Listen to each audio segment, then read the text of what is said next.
Sejam muito bem-vindos ao nosso canal. Você vai assistir agora uma mensagem poderosa que vai falar ao seu coração. Que Deus te abençoe.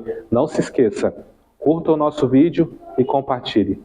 Deus te abençoe em nome do Senhor Jesus. Obrigado, Senhor. Obrigado, Senhor. E mais uma vez eu te agradeço. Obrigado, Senhor.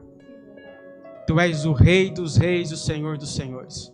Yeshua HaMashiach, o leão da tribo de Judá, nosso noivo amado, por quem a nossa alma deseja e anseia, por quem somos apaixonados, por quem somos desesperados. Senhor, nós não somos nada sem a Tua presença. Santo de Israel, nós não somos nada sem tudo que Tu és.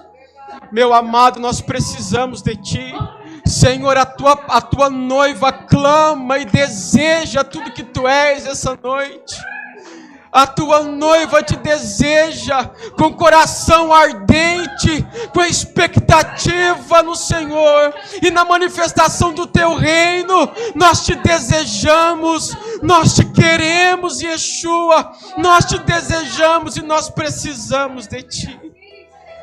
Oh, Jesus, nós precisamos de Ti. Oh, Yeshua, nós te desejamos. Nós não somos nada sem tudo que Tu és. Senhor, nos perdoa os pecados, perdoa as nossas transgressões, as nossas iniquidades. Ah, meu Deus, que o sangue que foi derramado na cruz do Calvário, Senhor, que o Teu sangue seja derramado sobre nós essa noite, lavando as nossas vestes, nos purificando, Senhor, para que nós possamos entrar nos santos dos santos e Te ouvir, Senhor, e ouvir a Tua voz, e ouvir a voz que sai do trono, ouvir o rugido do leão, Senhor. Oh, amado, nós precisamos Te ouvir. Senhor, não nos permita sair daqui essa noite da mesma forma como nós entramos. Não, Deus, não. Nós precisamos de tudo que Tu és. Nós precisamos de tudo que a Tua palavra é. Nós precisamos da manifestação do Teu reino essa noite. Fale conosco. Mude as nossas vidas, Senhor, de dentro para fora. Nos pegue por dentro. Nos transforme, Senhor. Nós precisamos de Ti.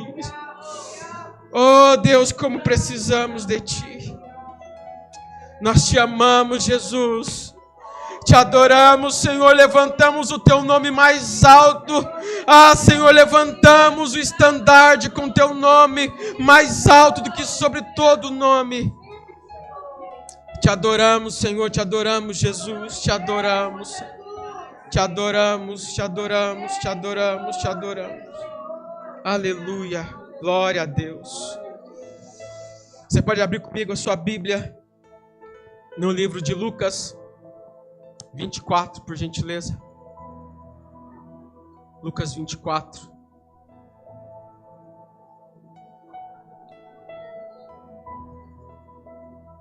Eu prometo não me alongar muito. Eu confesso que isso é um grande desafio. Eu tenho um apelido na igreja que eu sou pastor. Me chamo de inimigo do fim. Não é à toa.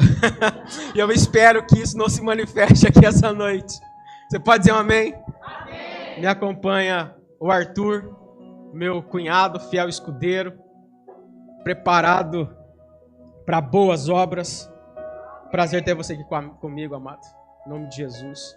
Saúdo o apóstolo Maurício, pastor Valdir, pastora Adriana, evangelista Patrícia. Deus abençoe vocês em nome de Jesus. Amém. Glória a Deus. Quem achou? Lucas 24, a partir do verso 13, diz assim: Nesse mesmo dia, iam dois deles para uma aldeia chamada Emaús, que era distante de Jerusalém 60 estádios, aproximadamente 11 quilômetros, irmãos. Iam falando entre si de tudo o que havia acontecido. Indo eles falando entre si e fazendo perguntas um ao outro, o próprio Jesus se aproximou e ia com eles. Os olhos deles, porém, estavam como que fechados, e eles não o reconheceram. Diga comigo, olhos fechados, não o reconheceram. Verso 17. Então Jesus perguntou: que palavras são essas que caminhando trocais entre vós? Eles pararam, entristecidos. Um deles, cujo nome era Cleopas, perguntou-lhe: és tu o único peregrino em Jerusalém que não sabe das coisas que aconteceram lá nesses dias? Perguntou ele: quais coisas?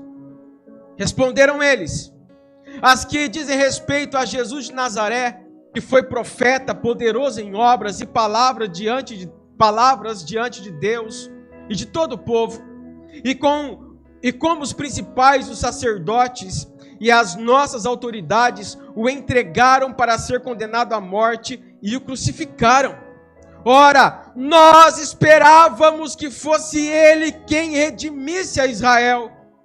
Mas agora, além de tudo isso, é já hoje o terceiro dia desde que essas coisas aconteceram. É verdade que algumas das mulheres do nosso meio nos surpreenderam. Foram de madrugada ao sepulcro, mas não acharam o corpo dele. Voltaram dizendo que tinha tido uma visão de anjos que diziam que ele estava vivo. Alguns dos que estavam conosco foram ao sepulcro e acharam ser assim como as mulheres haviam dito, mas a ele não viram. 25. Então Jesus lhe disse: ó nécios, tolos e tardios de coração para crerem em tudo o que os profetas disseram. Não era necessário que o Cristo padecesse essas coisas e entrasse na sua glória?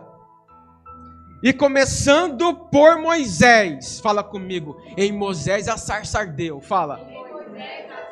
Então em Moisés, começando por Moisés e por todos os profetas, explicou-lhes o que dele se achava em todas as Escrituras. Quando se aproximaram da aldeia para onde iam, fez ele como que ia para mais longe. Eles, porém, insistiram, dizendo: fica conosco, pois é tarde e o dia já declina.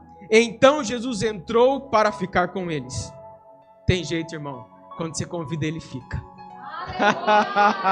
Não tem jeito, irmão, quando você convida, ele entra. Aleluia. Verso 30. Estando com eles à mesa, tomou o pão, abençoou, partiu-lhe e lhes deu.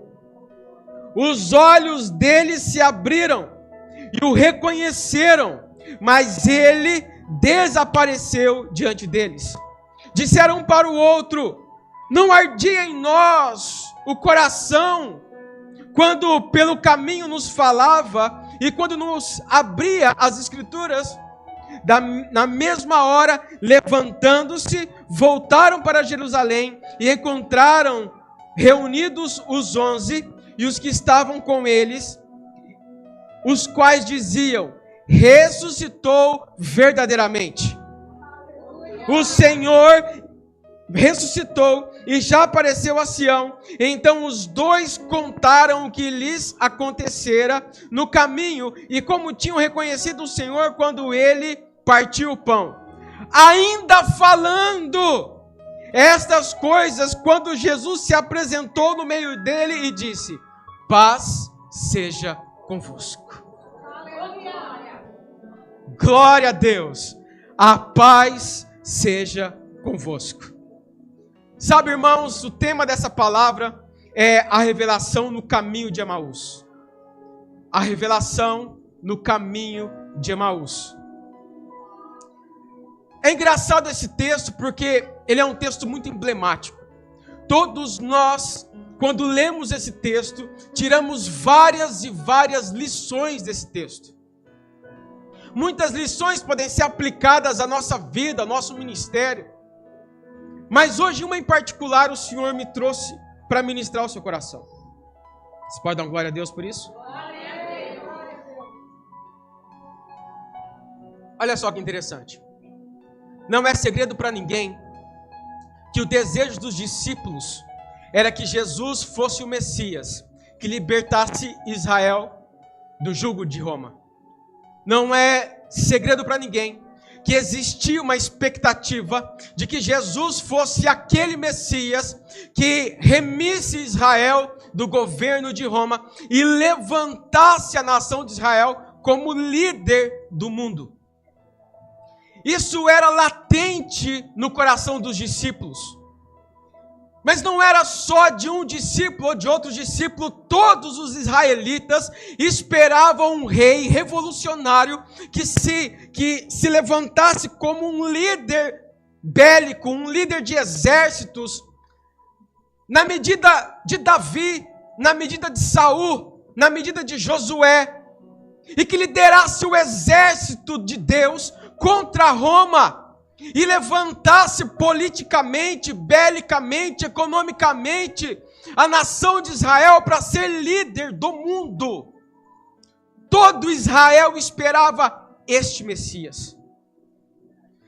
Quando se falava Messias, a mente do judeu ia para essa pessoa que tinha o dever, segundo as expectativas judaicas, de levantar-se contra esse domínio romano e levantar a nação de Israel. Que expectativa incrível que jogaram em cima das costas daquele Messias, que eles sabiam que vinham, mas que não conheciam. Que expectativa que lançaram em cima daquele homem que viria, mas que ninguém sabia quem é, que ninguém sabia em qual época viria, que ninguém sabia da sua formosura, mas todos tinham a expectativa de que ele seria este homem. O desejo dos discípulos era este líder político, revolucionário, guerreiro, econômico.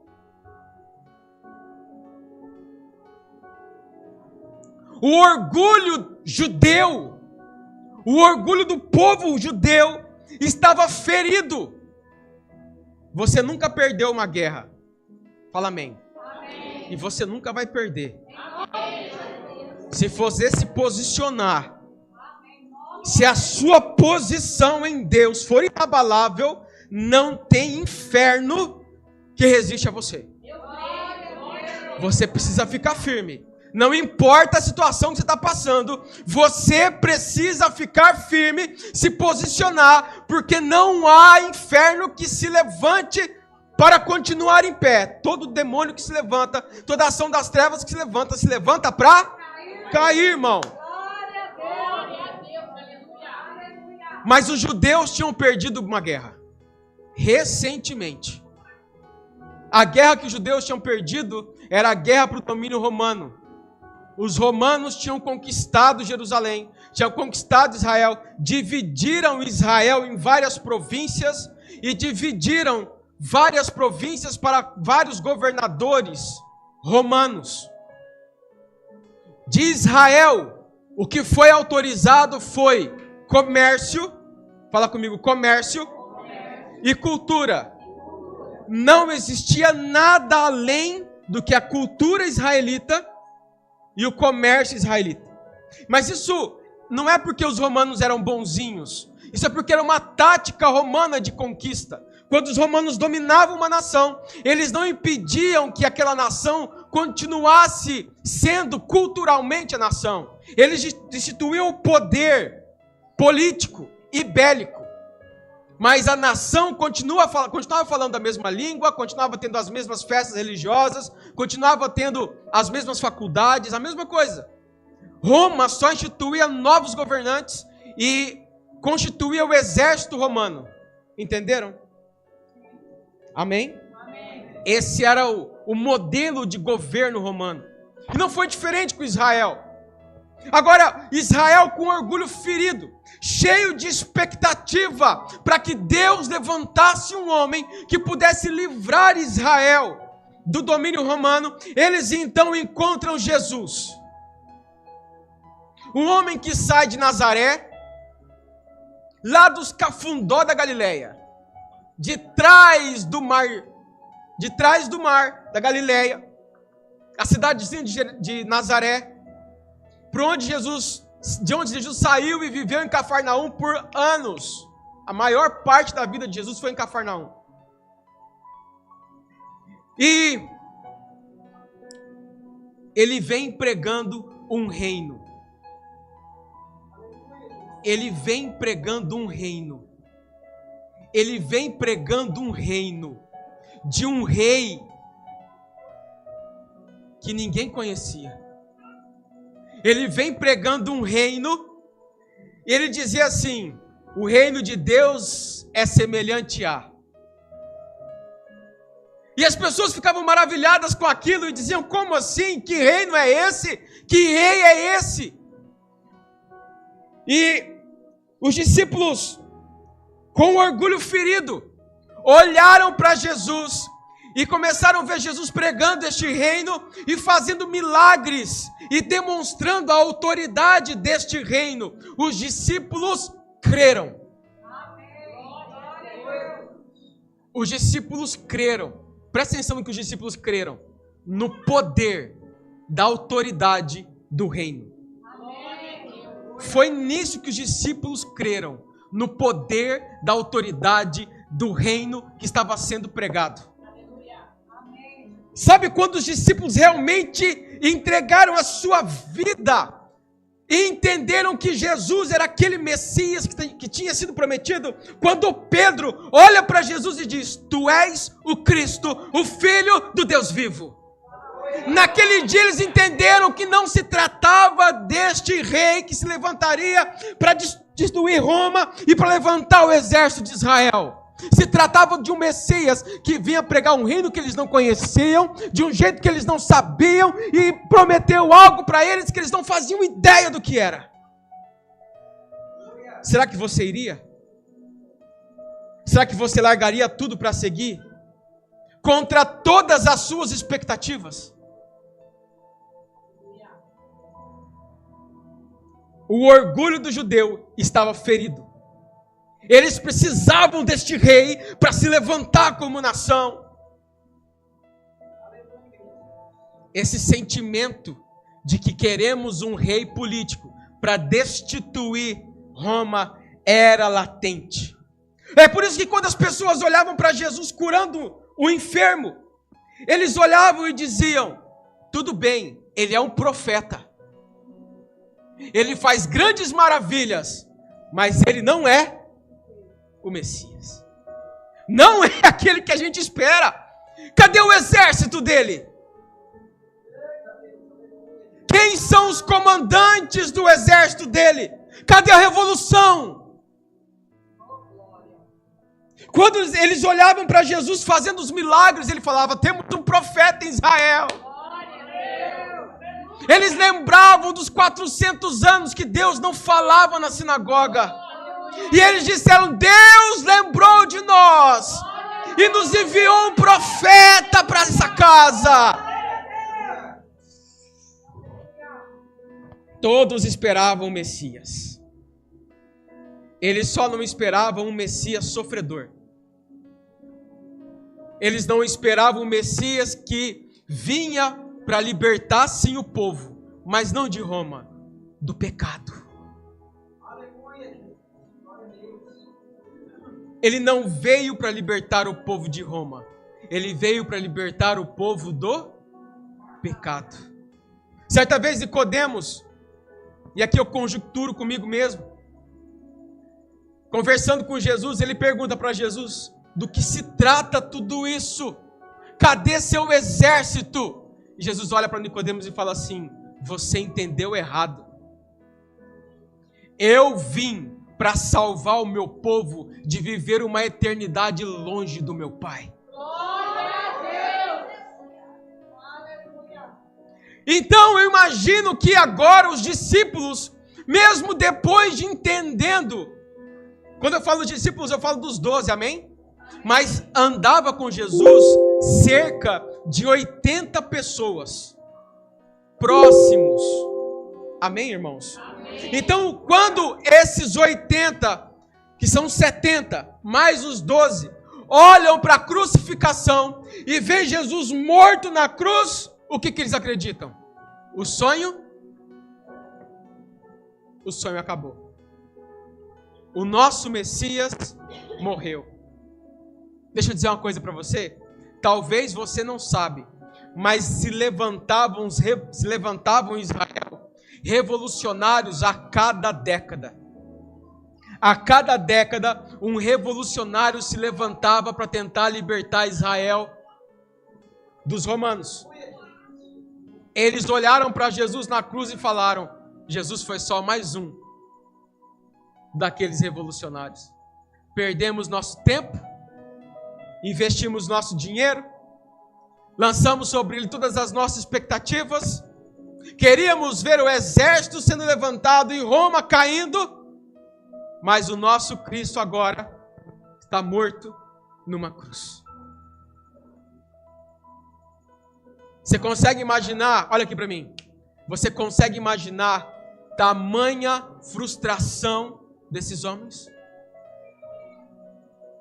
Você consegue imaginar quantos pais falaram para aqueles discípulos: calma, não entrega tudo, não vai, você tem um negócio, você tem uma faculdade, você tem uma família, você tem algo que você precisa cuidar, você tem algo que você precisa fazer, e agora os pais, essas mesmas pessoas dizendo: eu te avisei, eu te falei, o seu Cristo agora está morto e pendurado no madeiro. Você consegue perceber a tamanha frustração desses homens? Se consegue, irmão, fala: eu entendi.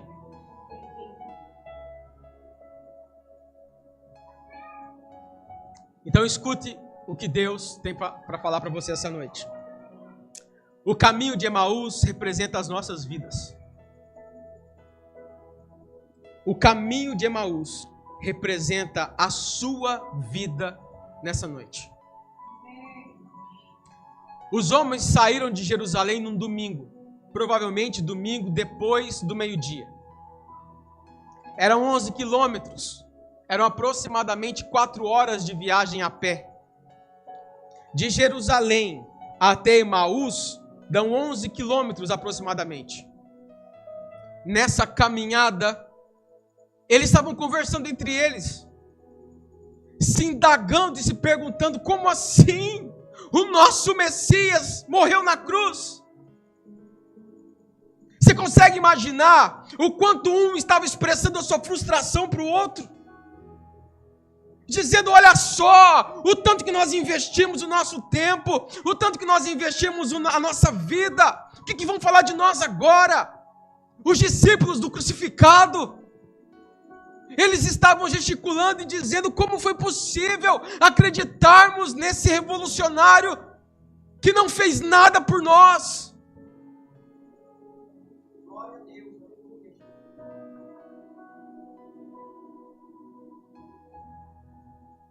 Emaús é o caminho dos frustrados. Por que é que os discípulos estavam indo para Emaús? Porque não tinha mais nada para eles em Jerusalém. Pessoas frustradas se afastam. Pessoas frustradas já não percebem o que Deus está fazendo e se afastam. Emaús é o caminho dos frustrados, das pessoas que já não conseguem ver mais nada em Jerusalém, já não conseguem ver mais nada na igreja, já não conseguem ver mais nada no ministério, já não conseguem ver mais nada na palavra, já não conseguem ver mais nada, sabe, da ação de Deus nos relacionamentos, se frustram e se afastam.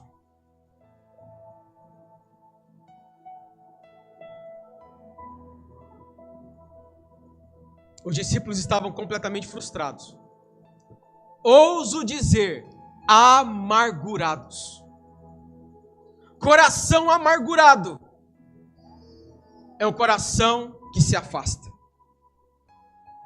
Deixa eu te fazer uma pergunta, irmão. Olha aqui para mim. Como é que você vai trilhar esse caminho? Frustrado? Amargurado?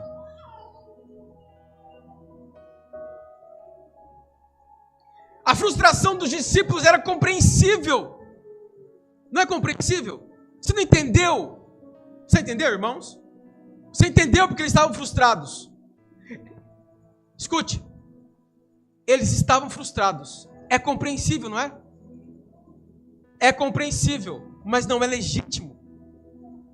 Por mais que a gente possa compreender a frustração, não é legítimo se frustrar por uma expectativa que não é de Deus.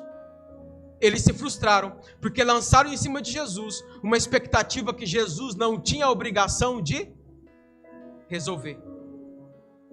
Vê se não é assim na sua vida. Quantas vezes você lançou expectativa sobre o seu marido e ele te frustrou? Quantas vezes você lançou expectativa sobre o seu pastor e ele te frustrou? Quantas vezes você lançou expectativa sobre os seus filhos e eles te frustraram? Quantas vezes você lançou expectativa sobre o seu chefe e ele te frustrou? A grande questão, meu irmão, é que homens e mulheres frustrados se frustram por culpa própria.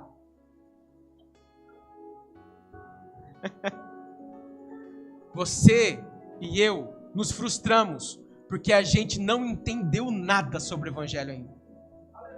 A gente não entendeu nada sobre o reino de Deus ainda. Lançamos um monte de expectativa errada em pessoas que não deveriam ser cobradas dessa forma e por isso nos frustramos. Emaús é exatamente essa dinâmica. Homens amargurados e frustrados que caminham, ainda que solidariamente, juntos, afastados do propósito. Pode dar um glória a Deus aí? Glória a Deus.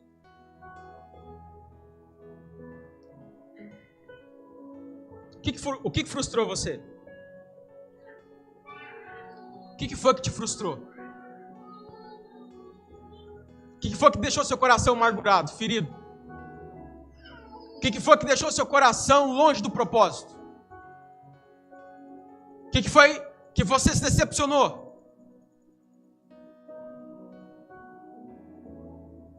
Os caras tiveram a capacidade de se frustrar com Jesus.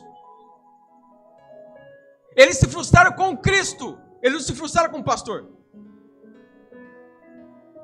Se os discípulos se frustraram com Cristo, a quem eles viram operando todos os milagres mais maravilhosos, quem somos nós para não nos frustrarmos com homens mortais que andam ao nosso lado?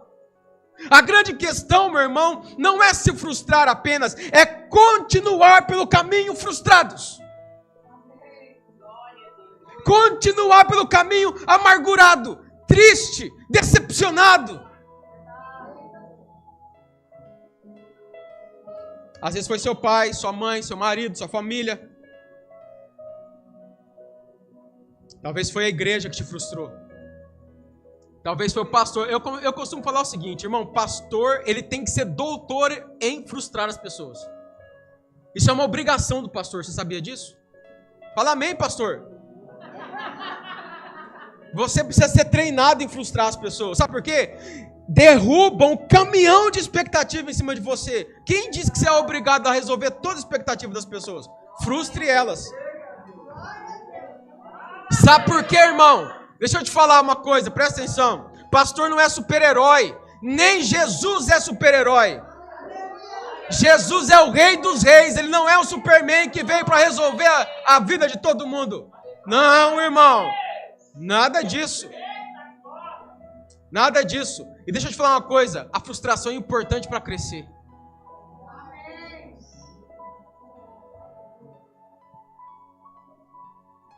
Eles estavam amargurados, frustrados, com esse sentimento de tristeza profundo.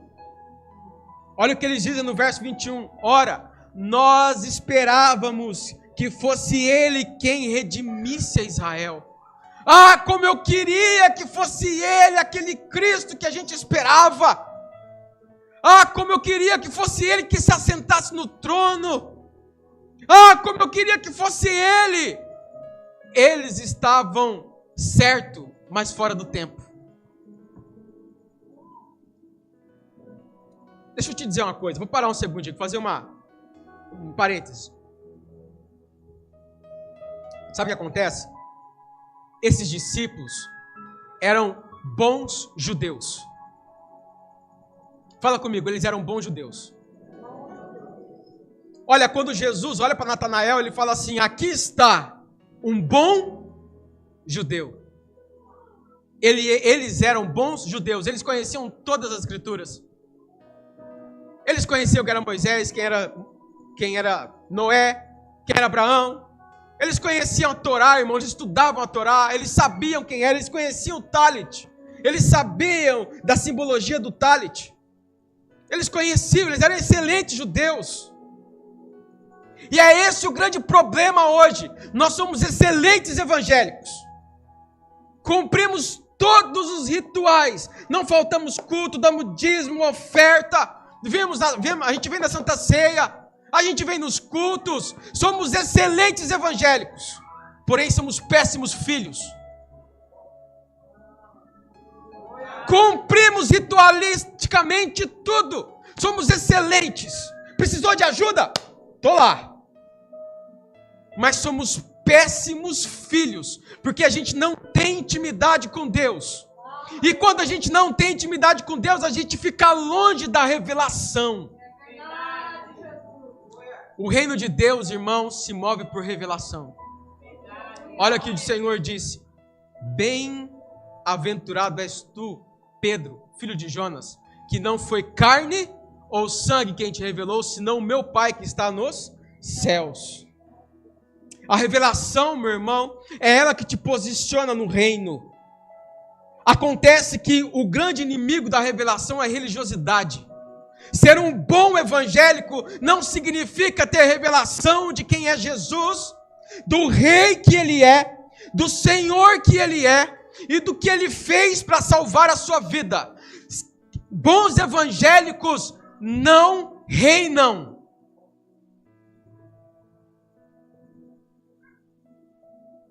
Você pode falar comigo? Bom evangélico não reina. O reino é daqueles que têm a revelação de quem é o Pai, de quem é o Filho, de quem é o Espírito, do tamanho, da profundidade, da grandeza desse reino e de quem eles são neste reino. Os discípulos eram bons judeus, mas eles não tiveram a revelação desse Senhor, desse Cristo. Bons evangélicos sem revelação são excelentes evangélicos e não passa disso.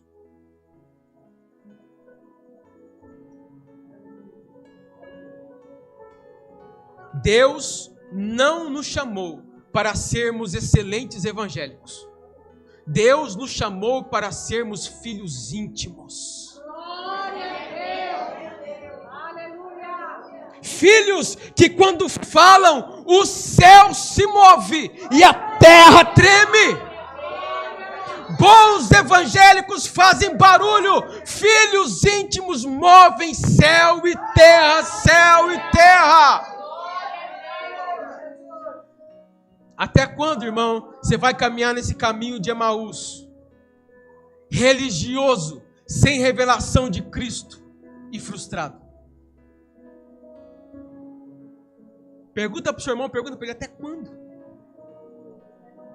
Me ajuda a pregar, irmão, pergunta para o outro: até quando?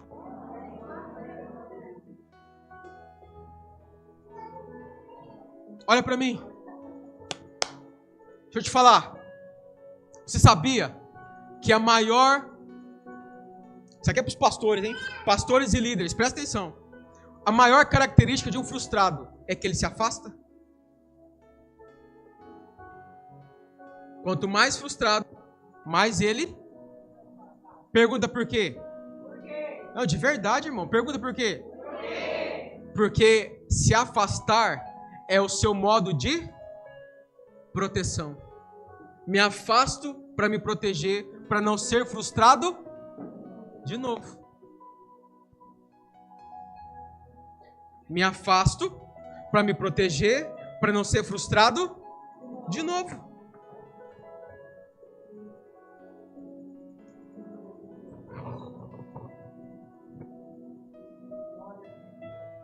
Quando a frustração ela não é confessada, tratada, ela tende a virar amargura, que é uma doença na alma, que é uma tristeza profunda que cria raízes. E aí, irmão, é muito difícil recuperar. Você conhece um crente frustrado? Agora conhecer um crente amargurado, irmão, pessoa difícil, hein? Pessoa difícil. Ó, presta atenção. O frustrado se afasta. O que está acontecendo? Você tocava um louvor, cantava, de repente sumiu. E tal. Você começa a investigar e descobre, o pastor falou que não devia. Deu uma chibatada. Aprende, pastor, aprende. Essa aqui é outra, ó. Dá glória aí, pastor. Aprende. Não tenha medo de bater. Tenha medo de não bater e a pessoa ir para o inferno e você está enrolado depois.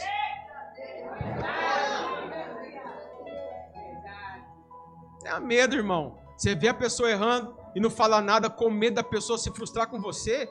Então, provavelmente, o problema não é da pessoa, é do seu ministério que não se sustenta na segurança que Deus te deu e na revelação que Deus te deu, que o cajado está na sua mão. Pega o cajado, pastor, e rufa ele. Brincadeira, irmão. Vigia, pastor. E agora, irmão, você pergunta a pessoa, e aí, o que aconteceu, irmão? Meu Deus, você começa a investigar, e de repente ele fala, pastor, fiquei chateado, eu fui na cantina, trabalhei, o senhor não deu nem parabéns. Pastor, eu vim, limpei, Deus está falando, limpei, e o senhor nem elogiou, pastor. Eu passei pelo senhor, pastor, não recebi nenhum pai do senhor, irmã. Pastor, fiquei chateado porque eu esperei que o senhor fosse na minha casa, pastor, e o senhor não foi, pastor.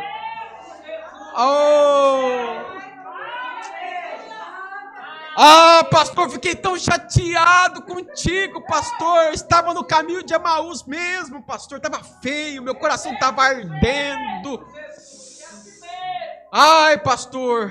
Irmão, a frustração você confessa, conserta, e o coração vem cheio de bálsamo no conserto. Mas você sabe a amargura? Irmão, a amargura é mais complicada. Crentes amargurados são infelizes. São pessoas que nada do que faz agrada, nada do que faz está bom, nada do que faz é suficiente. Nada do que faz consegue aplacar a tristeza arraigada no profundo da alma, sabe? Pessoas amarguradas, elas são amargas, literalmente, amargurada porque é amarga. Porque não consegue ver doçura em nada. Pessoas amarguradas não percebem Jesus. Pessoas amarguradas não vê a ação de Deus na vida delas. Deus livra, Deus abençoa, Deus liberta, Deus trata, Deus cura, e ela não vê Deus fazendo nada. Escuta o que eu vou te falar, meu irmão e minha irmã. A amargura tem o poder de cegar. A amargura tem o poder de criar uma escama nos olhos espirituais das pessoas, fazer as pessoas ficarem céticas, secas, cegas.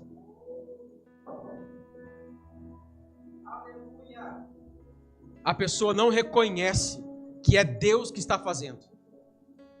Ela fica longe desse reconhecimento. Deus faz, irmãos, e ela não é capaz. Ela não tem condições na alma dela, no intelecto dela, de reconhecer que é Deus que está fazendo. Deus faz e ela não tem a capacidade de falar assim, glória a Deus, foi Deus que fez. Os discípulos estavam descendo para Emaús frustrados, amargurados, e Jesus caminha ao lado deles, com o corpo em processo de glorificação. As marcas estavam na mão, no pulso, nos pés. Como é que os caras não viram? Como é que os dois, conversando entre si, não reconheceram o som doce da voz do Senhor, que falou com eles durante 3 anos?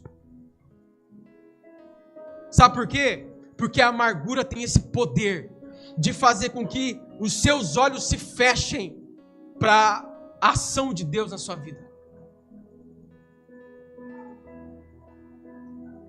Pessoas frustradas não conseguem alcançar a revelação.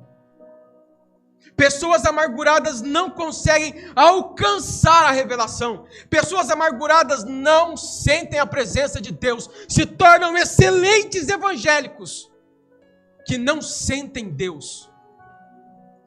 O louvor toca, o culto é abençoado e a pessoa não consegue sentir a presença doce de Jesus.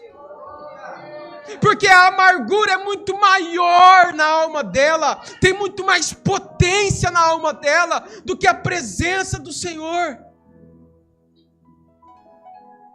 Ah, que vida terrível, irmãos. Que vida terrível, uma vida amargurada, frustrada. Sabe, a amargura e a frustração começam a se tornar filtro na sua vida.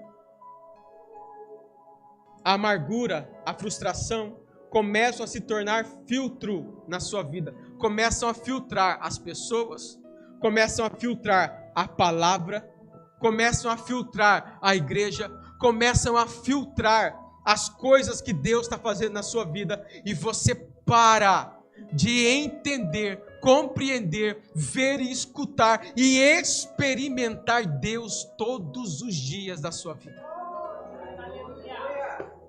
Que vida terrível!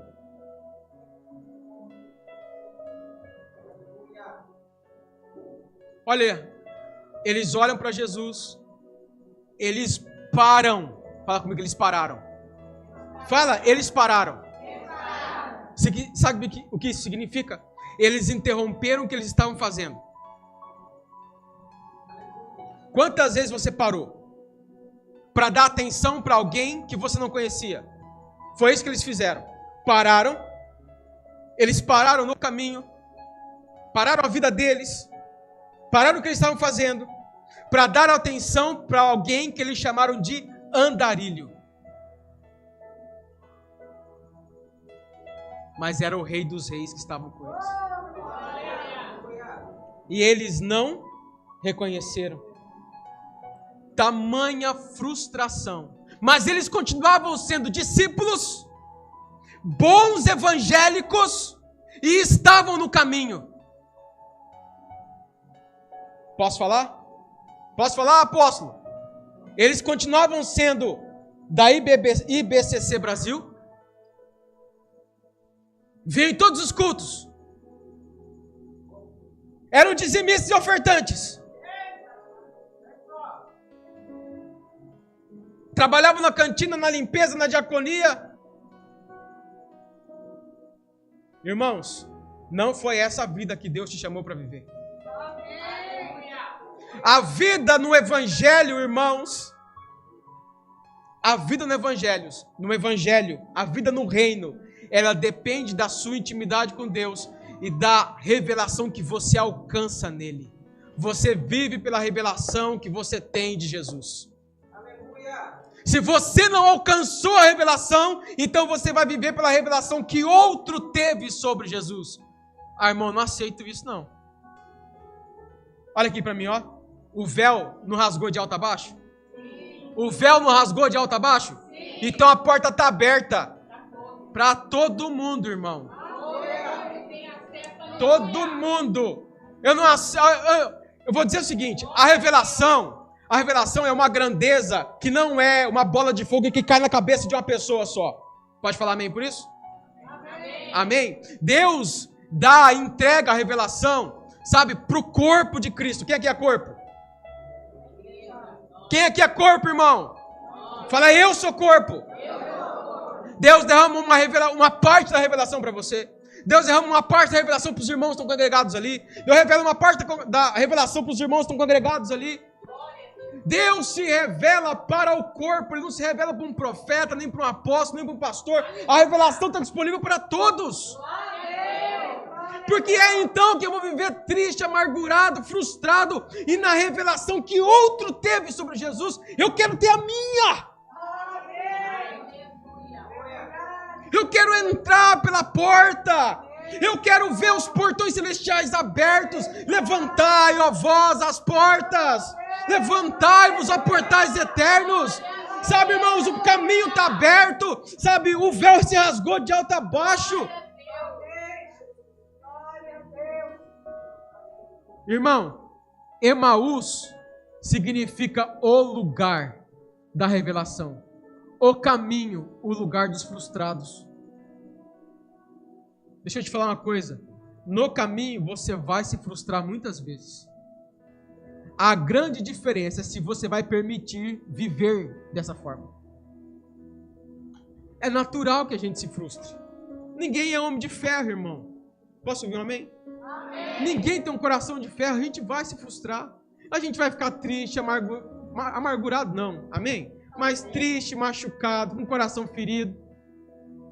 Mas isso tem que acontecer. Porque quando o ferro afia ferro, posso ouvir um amém? Amém. Quando o irmão trata o irmão, quando o ferro afia ferro, os dois ferros se ferem. Assim como o ferro afia ferro, assim é o irmão que consola o irmão. A frustração faz parte da vida. Mas a grande questão é, se a gente parar e começar a chamar Jesus de andarilho, irmão, alguma coisa tem errado com o nosso evangelho, ou com a revelação que a gente teve de Jesus. Você entendeu? Eles pararam a vida deles, naquele momento. Só que eles não sabiam que Jesus estava com eles. Eu tenho para mim que quem deu o primeiro passo depois, não foram eles, foi Jesus. Eles pararam ali, começaram a conversar. Você não sabia quem estava em Jerusalém sendo morto, era Jesus de Nazaré. E Jesus falou, conte-me mais. E deu o primeiro passo. Não tem jeito, irmão. O lugar para onde Jesus quer te levar é para o lugar da revelação. Ele quer se revelar para você. Ele quer se revelar para você. Ele quer mostrar que rei que Ele é. Ele quer mostrar que Senhor que Ele é. Ele quer mostrar que filho Ele é. Ele quer te mostrar que rei Ele é. Ele quer te mostrar que verbo Ele é. Você precisa entender isso. Não escute o que os discípulos escutaram. Nécios, tolos. Não espere Jesus te chamar de tolo. Dura coisa é escutar Jesus com a voz doce dele, dizendo para você assim, como você é tolo, como você é nécio. Já pensou em escutar isso de Jesus? Ah, pastor, Jesus nunca falaria isso para mim. Ô irmão, você não conheceu Jesus então? Dura coisa é Jesus te pegar parado no caminho e te chamar de tolo. Já pensou? Quem quer escutar Jesus falando? Amém. Amém.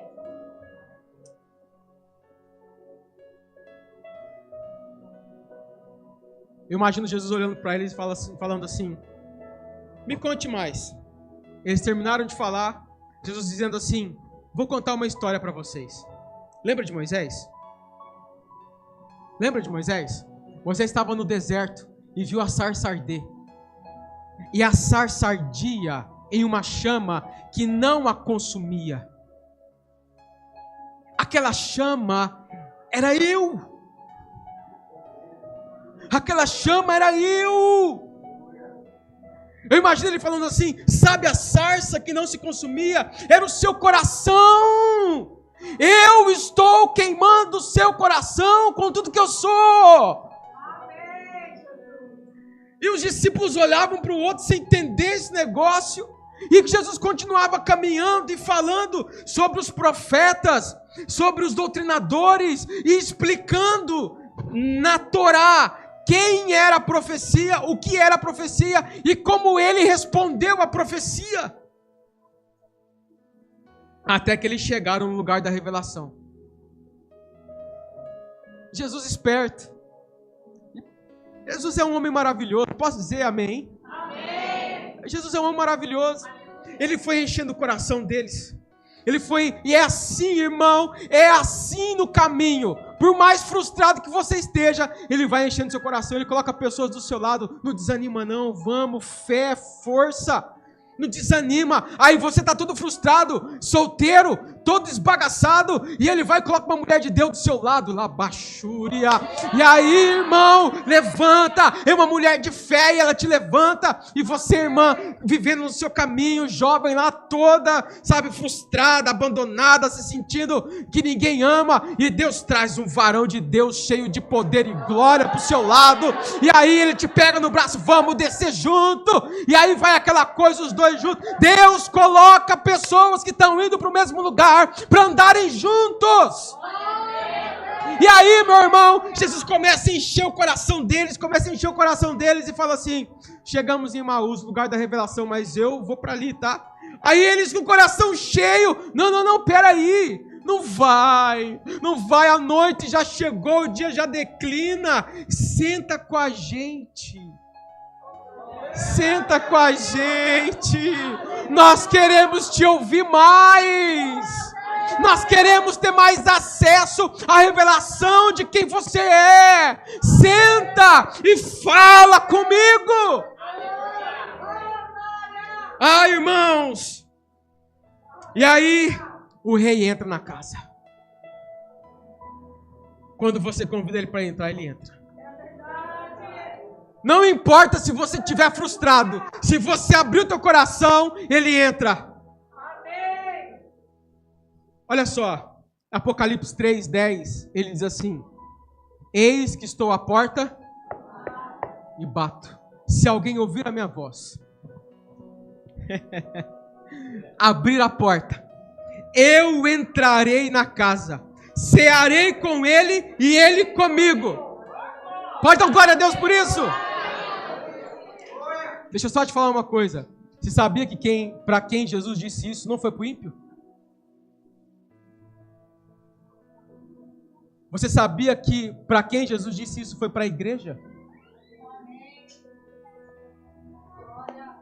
Você sabia disso, irmão?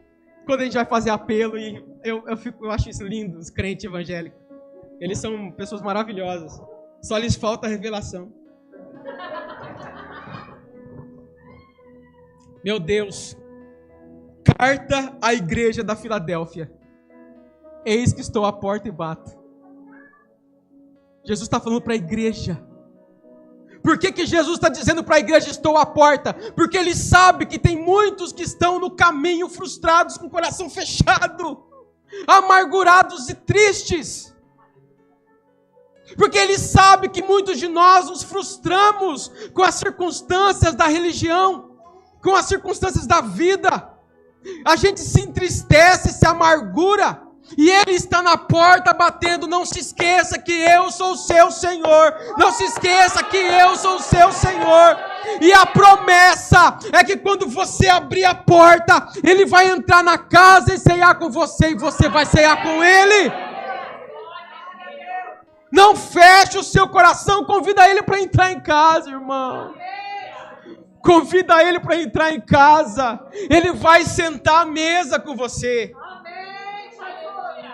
Escuta o que eu vou te dizer. O lugar da revelação é na mesa. É na comunhão. É no olho no olho. O lugar da revelação é onde o pastor senta com você, irmão, e te discipula. É onde você senta com Jesus e abre o seu coração para ele na mesa. É o lugar da comunhão, onde pai, filho, onde família se assenta para conversar sobre o Senhor. O lugar da revelação é onde o Espírito Santo está. Onde 2 ou 3 estiverem reunidos em meu nome, ali eu estarei presente. O lugar da revelação é onde você, como igreja, está. Ele senta na mesa. Ele pega o pão. Você sabe como é a bênção do pão? A bênção do pão é Jesus pegando. Como que você acha que é o pão? Você acha que o pão é fofinho, bonitinho? Não, irmão. O pão é uma panqueca. Ele levanta o pão, significa que ele levanta o pão acima da cabeça. Ele olha para o céu e diz: graças eu te dou, Pai, pelo pão. E ele rasga o pão. Quando ele reparte o pão, ele rasga o pão, ele reparte o pão. Ele entrega um pedaço para cada discípulo. Quando ele reparte o pão, os olhos dos discípulos se abrem. Sabe o que isso significa, irmão? O pão significa palavra, alimento. É na comunhão da mesa, onde a palavra é liberada, que a revelação de quem é o Cristo vivo, o Filho do Deus vivo, acontece. É neste momento que as escamas que foram colocadas pela frustração, que as escamas que foram colocadas pela amargura, pela tristeza, caem por terra. Quando você está em comunhão, quando você está em comunhão, quando você está sendo discipulado, quando você está, sabe, irmão, comendo a palavra, é neste momento que você alcança a revelação de quem é o Cristo. Porque até então, para aqueles discípulos, aquele homem era apenas um andarilho. Mas foi no partir do pão que eles reconheceram o Cristo. Foi no partir do pão que eles viram o Rei ressurreto, vivo. É na mesa, meu irmão, é na mesa da comunhão. É neste lugar santo, onde a palavra de Deus é ministrada, que você alcança a revelação de quem é o Cristo. Talvez você não saiba, mas eles saíram de Jerusalém e foram para um culto. Dá uma glória a Deus, irmão. Eles foram para o culto, pastor. Eles andaram 11 quilômetros para se assentar na mesa com Jesus. Eles foram para o culto, irmão. Deixa eu te perguntar uma coisa. Crentes frustrados, bons evangélicos, vêm para o culto de qualquer jeito. Crentes frustrados, bons evangélicos, sentam aqui, sabe, de qualquer forma, não tem expectativa nenhuma em Jesus, não conseguem perceber Jesus, porque são frustrados, amargurados, não alcançaram a revelação de quem é Cristo. Ele está aqui e está repartindo pão com você, irmão. Meu Deus! Nunca mais venha para a igreja de qualquer jeito. Você assiste Faustão a noite inteira, o dia inteiro, assiste jogo, não ora um dia, não ora um segundo, não faz uma oração com seus filhos em casa e vem para a igreja de qualquer jeito. Aí tem que ser aquele evangelho fast food. Aí tem que ser aquele evangelho, se o louvor não arrasar, o pastor tem que arrasar. Irmão, vigia. Você vai pro McDonald's então, irmão, vai pro cinema assistir um filme, isso aqui não é entretenimento não. A gente vem aqui porque Jesus está aqui. É no partir do pão que os nossos olhos se abrem. É no partir do pão que a gente reconhece quem Ele é. É no partir do pão, irmãos, que nós vemos o nosso Cristo ressurreto, vivo, reinando, sentado no trono dos nossos corações. Não vem mais para o culto de qualquer jeito, irmão. Não vem mais para o culto de qualquer jeito, irmão. Não entra por essas portas com um Faustão na sua cabeça. Quem que agora, domingo à noite? Eu já nem sei mais. Domingo à tarde? Meu Deus! Eu vou falar de mim, então, posso falar? Não vem mais pro culto assistindo SWAT domingo inteiro. Assistindo dorama domingo inteiro.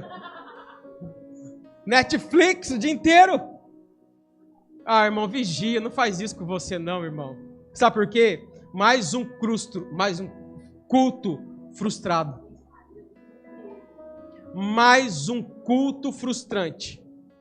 Eu saí da mesma forma que eu entrei. Cristo estava lá, mas eu não o reconheci.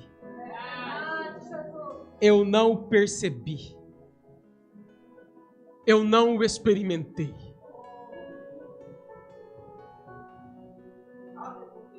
Sabe, os discípulos olham um para o outro.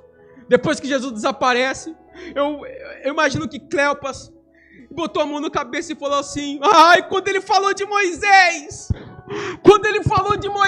o meu coração ardeu. Verdade, a chama ardeu no meu coração, porque é então que eu já não caí de braço nele, abracei, beijei. Essa é a sensação de um frustrado. Perdi a oportunidade. Não se permita viver desse jeito, meu irmão. Não se permita viver desse jeito. O evangelho é lindo, cheio de revelação, e Deus quer que você desfrute de tudo.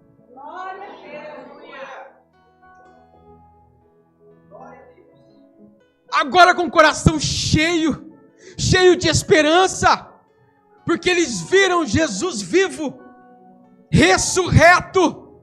Eles correm pelo caminho, ao contrário, eles primeiro desceram frustrados. Mas crente, quando está animado, quando não está frustrado, quando está cheio da revelação, irmão, ele pega a contramão. Ele pega a contramão. E ele volta correndo. Eles voltam correndo. O caminho que eles fizeram em 4 horas, irmão, imagina que eles fizeram em 2. Já imagina eles chegando lá. Pedro. Nós vimos. A gente viu. Jesus está vivo. Imagina o Pedro. Calma, respira. Dá um pouco de água para ele. Bebeu água, cara, calma, respira fundo. O que aconteceu? Nós o vimos. As escamas caíram. Os nossos corações foram cheios. E nós vimos o Rei vivo. Ele está vivo. Imagina ele chegando e dizendo: creiam, ele está vivo. Deixa eu dizer uma coisa para você.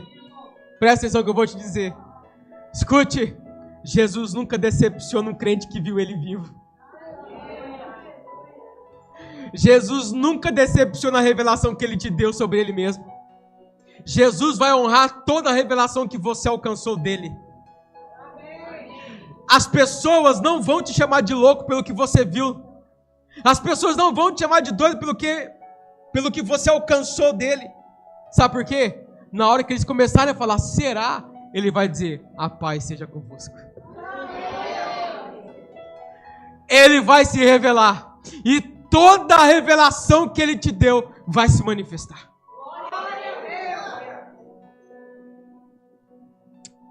É isso que ele quer com você, irmão. É isso que ele quer com você, irmã. É isso que ele quer com essa igreja, irmãos. Homens e mulheres apaixonados, desesperados, sabe? Homens e mulheres que se empenham em alcançar a revelação de quem é Jesus, a revelação da glória de Deus. Eu quero concluir dizendo o seguinte: Deus não te chamou para viver frustrado. Deus não te chamou para ser um bom evangélico. Deus não te chamou para ser um bom religioso. Deus te chamou para caminhar uma vida cheia de revelação. Deus te chamou para viver uma vida cheia de revelação, que quando você operar o seu ministério, céu e terra te obedecerão. As suas frustrações com Jesus, olha aqui para mim, as suas frustrações com Jesus são resultado da sua religiosidade. É por isso que você precisa olhar para dentro de si mesmo e perceber o quanto você é religioso, o quanto você é religiosa. Pastor, o que é religiosidade? O que é religiosidade? Pergunta. É fazer sem revelação. Você quer ver como o crente é religioso? Você quer ver? Presta atenção. Presta atenção. Ó, eu vou fazer uma pergunta, você não precisa responder para mim não, tá? Você só pensa, amém? Amém? Presta atenção. Presta atenção. Por que é que você dizima? Porque o pastor mandou, porque a igreja precisa. Ah, porque a Bíblia fala que a gente tem que dizimar. Você não entendeu nada do princípio do dízimo, então. Você faz por religião.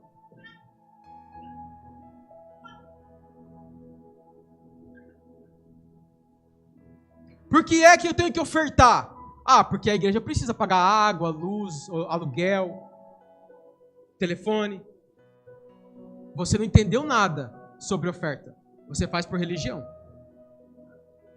É um processo religioso. Todo mundo faz, te falaram que você tem que fazer, então você faz.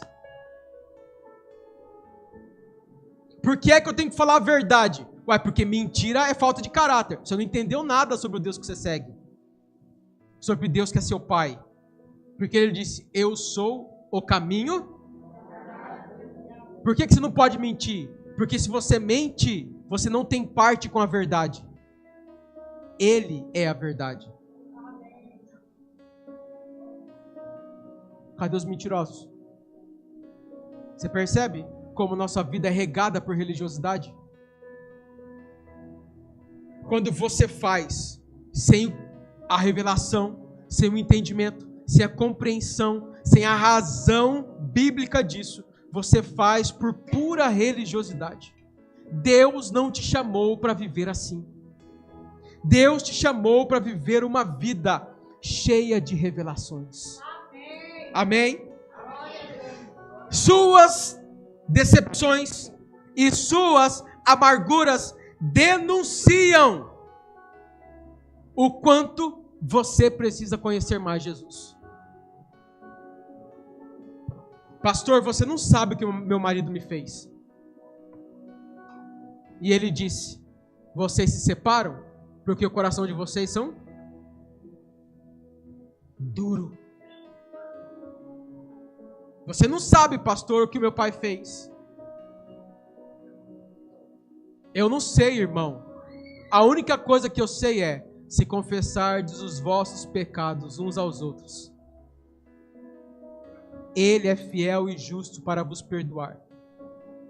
E ele continua, em outro texto diz, se você confessa e deixa, você alcança misericórdia. Você alcança alento, cura.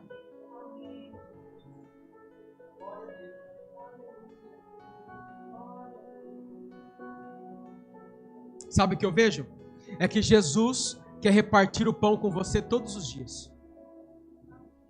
Todos os dias, Ele está sentado à mesa. Ele quer se sentar à mesa contigo. Todos os dias, Ele te chama para algo extraordinário. Todos os dias. A decisão é nossa. A decisão é nossa. Quanto mais decidirmos para ficarmos longe, mais frustrados a gente se torna. Quanto mais longe, mais frustrado. Quanto mais longe, mais amargurado. Quanto mais longe, mais tristes.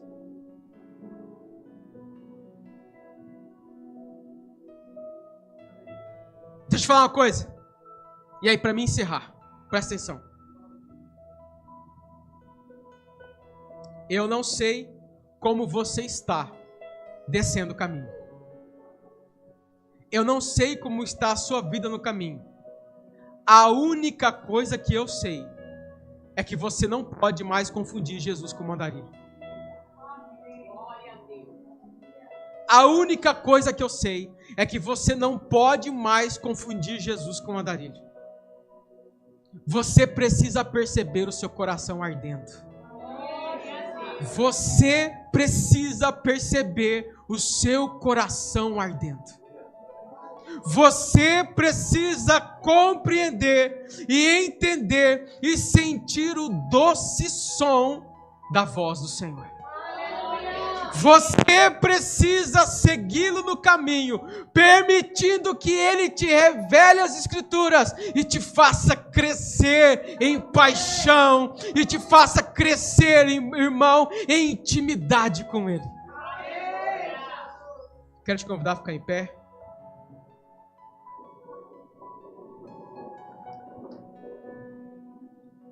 Jesus te chamou para uma vida de intimidade. Eu quero te convidar a colocar a mão no seu coração, fechar os seus olhos.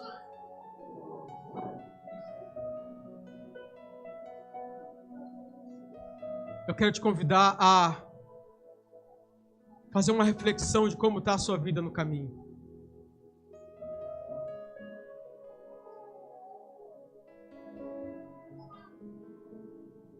Escute o som doce da sua voz.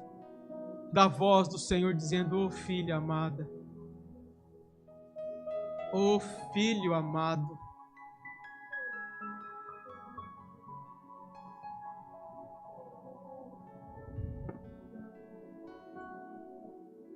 ô meu filho, minha filha, abra o seu coração. Eu quero te revelar riquezas profundas. Eu quero que você me conheça profundamente. Eu quero entrar em casa. Eu quero sentar à mesa. Eu quero te entregar um pedaço de mim mesmo. Eu quero te entregar um pedaço do meu pão.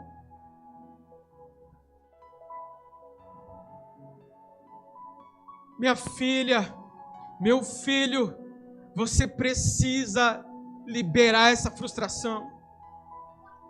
Você precisa perdoar para que essa amargura saia da sua alma. Para que essa tristeza saia de dentro de você. Para que você possa experimentar o meu amor doce, infinito e poderoso.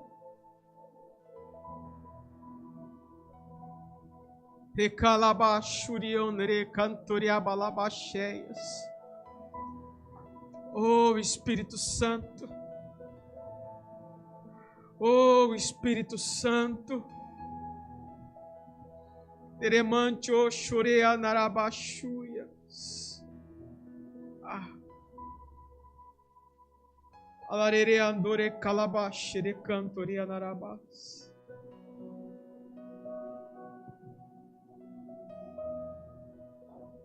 Calabachurianore calabas.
Eu vejo corações dilacerados essa noite,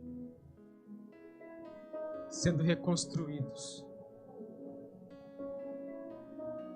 Eu vejo cadeias sendo quebradas.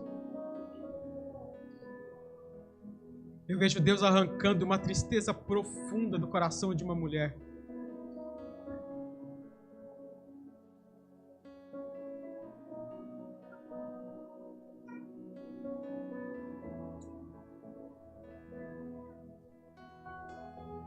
Eu vejo uma mulher perguntando para Deus por que é que o Senhor me deu e depois o Senhor me tirou.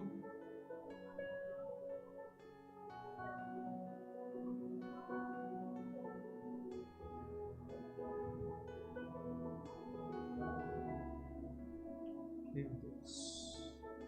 Meu Deus.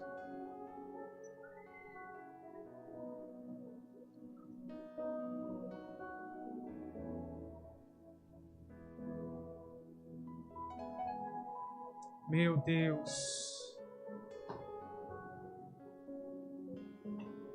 Meu Deus. Eu vejo um ventre frustrado.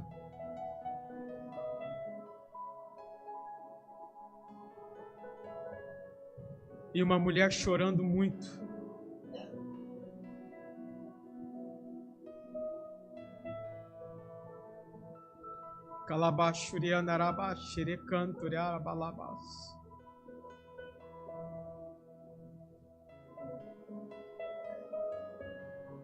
Fala para ele, filha, o que você está sentindo. Eu vejo uma mão gloriosa entrando nesse coração duro, amargurado, retirando uma tristeza negra, obscura, do mais profundo desse coração.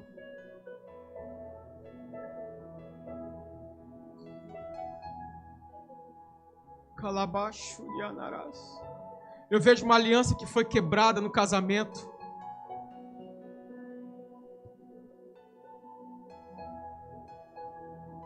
E uma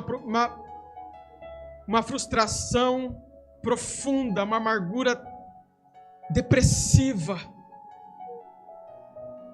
Oh, meu Deus.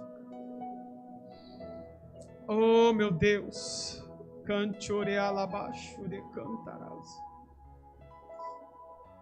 Eu vejo cadeias quebrando, corações sendo libertos.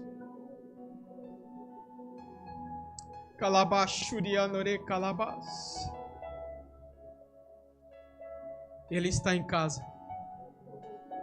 O rei se assentou à sua mesa. Conte para ele as suas frustrações. Conte para ele por que você está tão triste. Oh, remanchore calabashure anarás.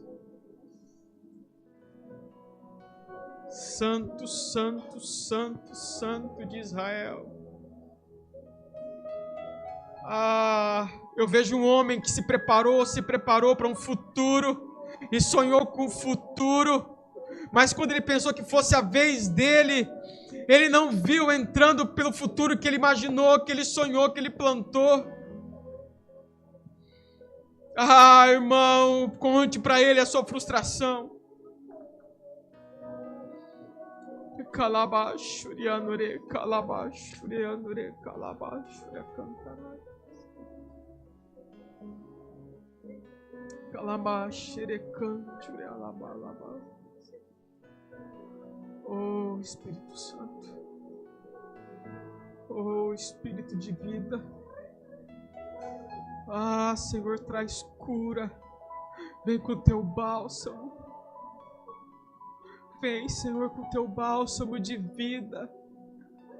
Pelebashuru andarabalabashure cantaramalas. Calabashure cantarás. Calabashure andarabas. Santo de Israel. Olha aqui para mim, irmão. Olha aqui para mim, irmã. Não se permita mais viver desse jeito. Não se permita mais viver desse jeito. Não se permita mais viver triste. Você pode ficar frustrado, não tem problema, isso faz parte. Você só não pode se permitir viver assim. O rei se assentou à mesa. Conte para ele. Conte para ele. Deus abençoe sua vida. Deus abençoe você. Deus te abençoe. Que Deus prospere essa casa. Em nome de Jesus. Deus abençoe sua vida, apóstolo, pastores. Em nome de Jesus. Deus abençoe. Muito obrigado por ter assistido essa mensagem no nosso canal. Nossos cultos são sempre ao vivo e fazemos de tudo para entregar um material da melhor qualidade para você. Indique o nosso canal para outras pessoas e que você possa assistir. Temos várias playlists, temos mais de 200 vídeos de pregação que pode abençoar a sua vida. Muito obrigado por estar conosco. Que Deus te abençoe em nome de Jesus.